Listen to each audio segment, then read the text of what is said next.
श्री जी निकल गई।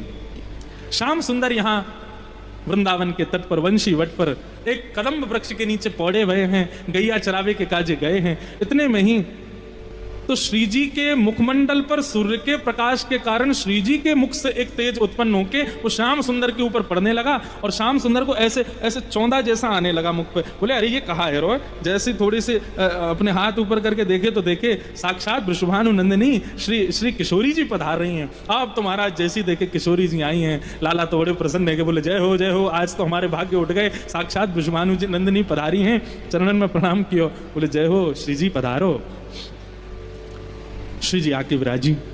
ठाकुर जी बोले श्री जी आप कैसे पधारी आज, मुंह पे कृपा कैसे भई?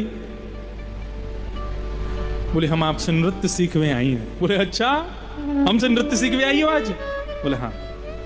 आप हमको नृत्य करना सिखाओ। अरे श्यामा जी कोई कमी थोड़ी, आप तो इतना बढ़िया नृत्य करो, पर हमसे सीखने काहे को आई हो? बोले नहीं आप जैसा नृत्य करना। ठाकुर जी बोले 3 बातों को ध्यान रखियो। पहली बात जैसो गुरु बतावे वैसो पालन करियो। दूसरी बात भाव में बिल्कुल भी भंगिमा नहीं होनी चाहिए। यदि नृत्य करते करते आप श्रमित रह जाओ तो मुखमंडल पर दिखाई नहीं देना चाहिए। तीसरी बात मैं जैसो जैसो कहूं यूं हाथ ऐसे हाथ, वो उनको विशेष ध्यान रखियो, ताल नहीं छूटनी चाहिए। श्री जी बोली जैसे बताओगे करेंगे, लेकिन आप हमको नृत्य सिखाओ। अब सामने ठाकुर जी खड़े हैं, वंशी आदि सब कदम्ब के नीचे धर दई और उनके सामने श्री जी खड़ी हैं। अब ठाकुर जी उनको नृत्य करना सिखा रहे हैं और सामने श्यामा जी नृत्य कर रही हैं। ठाकुर जी कह रहे हैं श्री जी आपको नृत्य करने की कहाँ आवश्यकता है? श्री जी बोली क्यों? बोले आप तो केवल अपनी भ्रगुटी टेढ़ी कर ले, वही से ही सब नृत्य करने लग जाएं। ठाकुर जी जब नृत्य करें तब उनको देख करके सब नृत्य करें, लेकिन हमारी किशोरी जी तो ऐसे भ्रगुटी टेढ़ी कर लें तो वृक्ष पर बैठे हुए पशु पक्षी भी नृत्य करने लग जाएं।